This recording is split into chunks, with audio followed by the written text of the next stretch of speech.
Assalamualaikum warahmatullahi wabarakatuh. Waalaikumsalam warahmatullahi wabarakatuh. Kami dari kelompok 10 yang beranggotakan saya sendiri, Galih Chandra Surya Mas Said dengan NIM 015. Saya Agama Azizi dengan NIM 021. Saya Mahinda Wahyu Arianto 032. Dan saya Alfian Akbar Hidayat dengan NIM 011. Di sini kami akan membuat podcast. Yo imamen. Wasik. Podcast kami yang bernama Remas Pentil. Tapi jangan jorok dulu ya, karena Remas Pentil itu mempunyai singkatan, yaitu Remaja Masjid Pecinta Tahlil. Dan kami akan membahas tema tentang memelihara anak yatim. Tapi pertama-tama, gimana Mas Mahinda puasanya hari ini? Alhamdulillah sampai detik hari ini lancar. Sampean gimana Mas? Alhamdulillah udah bolong 3 kali. Ya karena kan ada sebabnya kan Mas, Iya, sakit iya, gitu. Nah, karena saya nggak beriman ya. Iya. Kalau untuk Mas Agam gimana?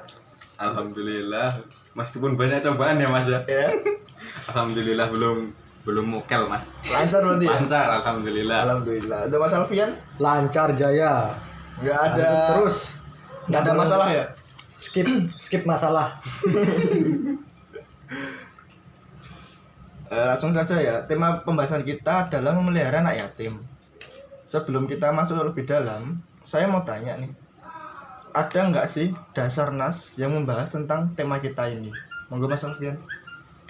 Jadi tema kita itu kan memelihara harta anak yatim. Di Iya. dalam surat An-Nisa, dalam penggalan surat An-Nisa ayat 6 itu mengatakan, dan ujilah anak-anak yatim itu hingga mereka sampai umur yang pantas untuk menikah atau kawin. Iya. Kemudian, jika kamu sudah merasa adanya kedewasaan dari mereka, maka serahkan kepada mereka harta-harta mereka. Nah, maksud dari potongan ayat tersebut ialah dalam setiap anak yatim itu kan pasti memiliki para walinya. Nah, terus setiap anak yatim juga memiliki warisan yang dititipkan dari ayahnya atau ibunya, begitu kan? Nah, jika anak yatim itu masih dalam usia dini atau masih muda dan itu masih belum bijak dalam dalam memanage keuangan, itu uangnya itu atau hartanya itu bisa dititipkan kepada para wali-walinya. Dan jika sudah memasuki usia yang pantas, adanya kedewasaan tersebut, maka para walinya itu berhak untuk mengembalikan harta-harta yang dititipkan dari orang tuanya itu kepada mereka. Begitu menurut pandangan saya, Mas. Ya. Terus kalau menurutnya Mas Agam, gimana sih sikap kita untuk memelihara anak yatim yang baik itu, Mas?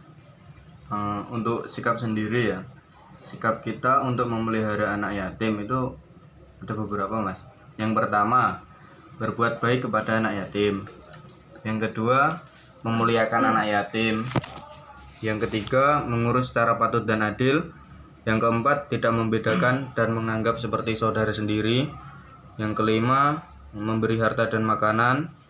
Yang ketujuh, melindungi harta anak. Yang keenam, melindungi harta anak yatim. Dan yang terakhir adalah memperbaiki rumah mereka jika kita mampu untuk memperbaiki rumah mereka.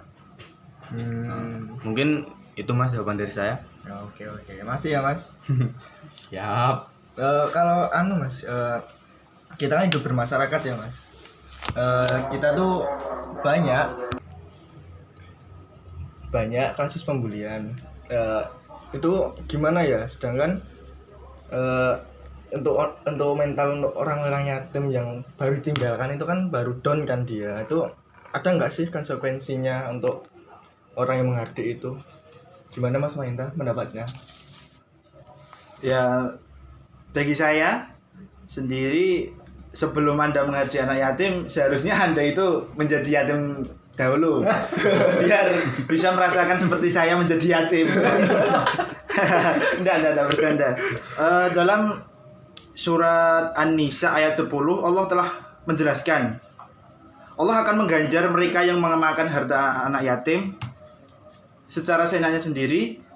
Sebenarnya ia juga memakan api dalam perutnya dan mereka akan masuk ke dalam api yang nyala atau yang disebut neraka.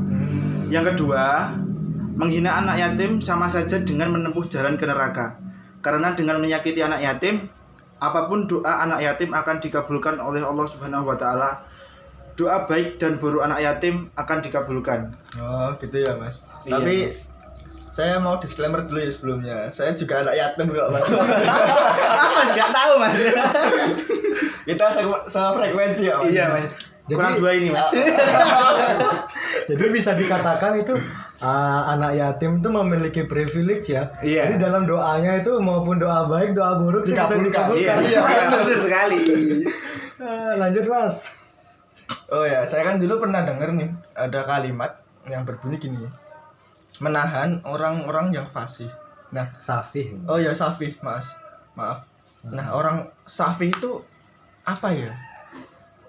Nah, kalau saya sempat baca itu menurut Abu Zahra, Safih itu adalah keadaan yang membuat seseorang tidak bisa mengelola hartanya dengan baik, sehingga ia pergunakan tidak pada tempatnya. Jadi dalam memanage keuangannya itu dia masih belum bijaksana, Mas. Jadi ya, masih amburadul. masih amburadul gitu. Itu menurut dari saya.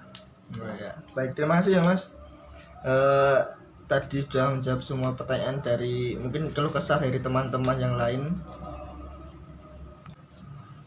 Terima kasih untuk Mas Agam, terima kasih untuk Mas Mahinta, terima kasih Mas Alfian yang sudah mau mampir ke podcast Mas Pentil ini ya. Oke. Semoga tidak kapok untuk datang kembali sini. Terima kasih yang telah memberikan sedikit wawasan dan ilmu yang sangat berharga.